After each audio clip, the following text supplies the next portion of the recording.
도덕적으로 문제가 없느냐? 아무리 법적으로는 그렇다 하더라도 그렇게 하는 것이 이게 도덕적으로 좀 문제가 있는 거 아니냐 하면 이것도 생각을 다시 해봐야 됩니다. 교육상 문제에서. 그러면 북한 노동당 정권을 우리 손으로 무너뜨리는 게 도덕적으로 문제가 있느냐? 문제가 있습니까? 히틀러를 무너뜨리고 히틀러를 암살하는 게 도덕적으로 뭐 문제가 있습니까? 안중근 의사가 이등박문을 암살한 게 무슨 도덕적으로 문제가 있었습니까?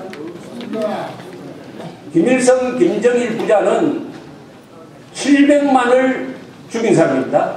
김일성이는 남침을 해서 300만을 죽이고 아들은 자기는 세상에서 가장 비싼 밥을 먹으면서 북한 주민들에 대한 배급을 끊어가지고 300만이 굶어 죽도록 만들고 강제수용소에 100만 명을 쳐넣어가지고 죽게 했으니까 700만 명을 죽인 20세기의 네 번째 되는 학살자인 것입니다. 그렇다면 그 김정일 정권을 악으로 규정을 하고 김정일 정권을 가도해가지고 북한 주민 2,300만을 해방하는 것이 도덕적으로 문제가 있습니까? 오히려 북한 정권을 화해와 교류의 대상으로 생각하면서 평화의 공존 대상으로 생각하면서 핵을 개발해가지고 우리를 위협하고 있는데도 불구하고 북한하고 평화협정 맺자고 하는 것이 도덕적으로 문제가 있는 비윤리적인 행동 아닙니까?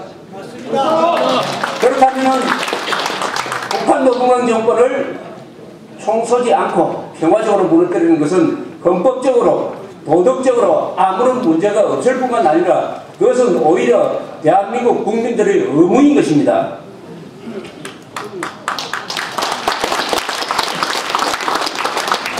그 다음에 전략적으로 문제가 있느냐? 이게 불가능한 목표를 우리가 세워서는 안 되는 것입니다.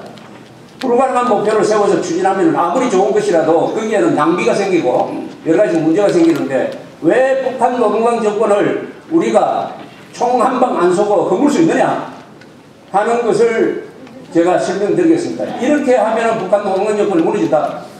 대한민국에는 지금 부자가 많아요. 금융재산 그리고 부동산까지 합쳐가지고 현금으로 교환할 수 있는 재산을 50억 이상 갖고 있는 사람이 한국에서 20만 명이 있습니다. 20만 명. 이 사람들이 1인당 500만 원만 쓰면은 북한 노동당정권 무너져요. 500만 원을 어디에 쓰느냐? 탈북자를 데려오는데 500만 원쯤 듭니다. 북한에서 탈북자 한 사람을 데리고 서울까지 모시고 오는데 500만 원. 그러면 몇 사람을 데리고 올 수 있느냐? 대한민국의 부자 20만 명이 1인당 500만 원씩 쓰면은 20만 명을 데리고 올 수 있습니다.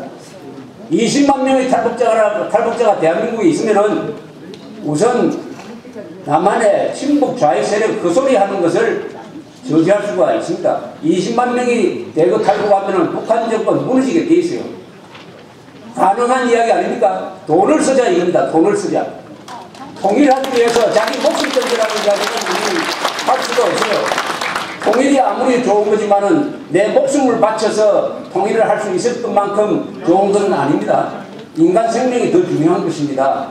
그러나 돈을 쓰자. 돈을 쓰자. 그래서 탈북자를 우선은 우리는 요새 연간 3,000명씩 오는데 앞으로 10,000명씩 해가지고 앞으로 한 5, 6년 안에 탈북자 수를 10만 명으로 늘리면 옵니다. 그럼 이 탈북자가 여기서 번 돈을 북한에 보내기도 해가지고 북한의 시장 세력을 지원한다. 북한에 지금 우리 편에 있습니다. 그 사람들은 누구냐? 바로 북한의 시장에서 돈벌이를 하는 사람들이 우리 편이에요. 그러나 이 사람들은 아직도 민주화를 요구하지는 않습니다. 이 사람들은 시장 세력이라고 불리는 것입니다. 시장 세력. 시장에서 돈벌이를 하다가 보니까 북한 노동당 정권 말을 안 듣게 됐어요. 그래서 이번에 화폐 계획을 한 것입니다.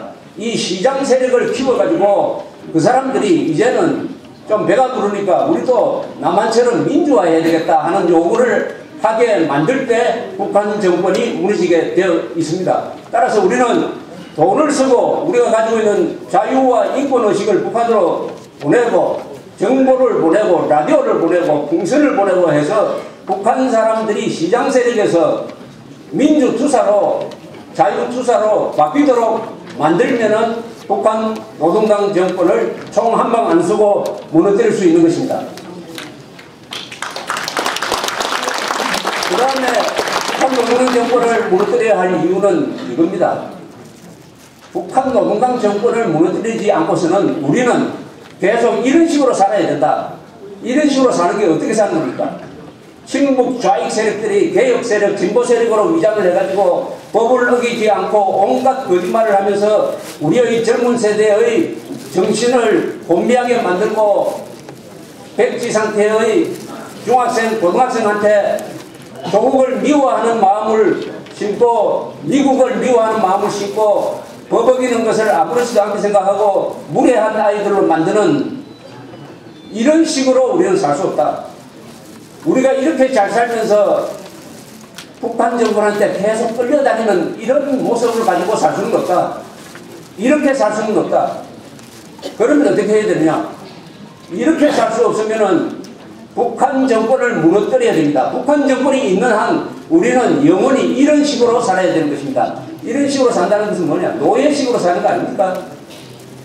아무리 잘 살아도 핵무장한 북한한테 부침거리면은 그 잘 사는 것은 뭡니까? 살찐 돼지가 잘 사는 거죠. 살찐 돼지가 야윈 늑대한테 물려가는 이런 식의 삶은 살 수 없다. 이제는 끝장을 내야 된다.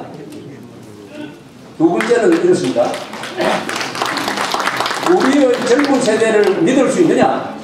젊은 세대는 뭡니까? 386 세대와 정교조 세대한테 우리의 미래를 맡겨놓고 우리는 여행 다니면서 골프 치면서 한가하게 지낼 수가 있느냐? 있습니까? 386 세대와 정교조 세대의 대한민국의 미래를 맡길 수가 있습니까? 없으면은 여기 계신 분들 아직 건강하고 더구나 투표권이 있어가지고 선거판만 되면은 50대 이상이 선거판을 결정하는 이런 힘이 있을 동안에 우리가 뭘 해야 됩니다. 쉽게 말하면은 정교조에서 교육받은 세대와 386 좌경화 세대가 어깨동무 해가지고 50대를 밀어내기 전에 그리고 2012년에 한미연합사가 해체돼가지고 남북관계에서 군사적으로 우리가 굉장히 어렵게 되기 전에 50대 이상의 애국심이 살아있을 때, 건강이 있을 때, 아직 돈을 쓸 수 있을 때 우리는 이 힘을 다 모아가지고 북한 정권을 무너뜨리는데 총력을 다해야 된다고 생각합니다. 그렇다면 시간이 길지 않아요. 시간이 반드시 우리 편이 아닌 것입니다. 우리 세대가 살아있을 때 우리 세대는 뭐냐? 50세 이상을 기준으로 한다면은 배고픔도 알고 풍요로움도 알고 나라의 소중함도 알고 김일성, 김정일의 나쁜 점도 알고 트루만 메가드 때문에 우리가 민족이 멸망하지 않았다는 것도 아는 고마움도 알고 효도할 줄도 알고 충성할 줄도 알고 하는 이런 세대가 살아있을 동안에 우리 손으로 남한테 미루지 말고 우리 손으로 통일을 해야 되는 것입니다. 우리 손으로. 그런데 이런 이야기를 합니다. 북한이 언제 무너질 것이냐? 북한이 언제 무너질 것이냐? 이런 이야기는 이제 하지 않아야 됩니다. 북한이 언제 무너질 것이냐라고 우리가 구경하고 분석하고 평가하는 구경꾼이 아닌 것입니다. 우리는 북한을 어떻게 무너뜨릴 것이냐라고 논의를 해야 됩니다. 북한을 어떻게 무너뜨릴 것이냐? 왜냐? 통일은 우리가 해야 되는 거 아닙니까? 통일을 미국이 대신해 주겠습니까? 미국이 대한민국을 대신해서 통일해 주겠습니까? 중국이 대한민국을 대신해서 통일해 줍니까? 김정일이가 대한민국을 위해서 망해 줍니까? 북한을 무너뜨리는 것은 우리 손으로 해야 됩니다. 통일은 우리 손으로 해야 됩니다. 우리가 주인이 돼야 돼요. 그러지 않고 통일이 언제 될까? 통일되면 경비가 얼마나 될까? 분석하고 구경하는 사람은 너무 많습니다.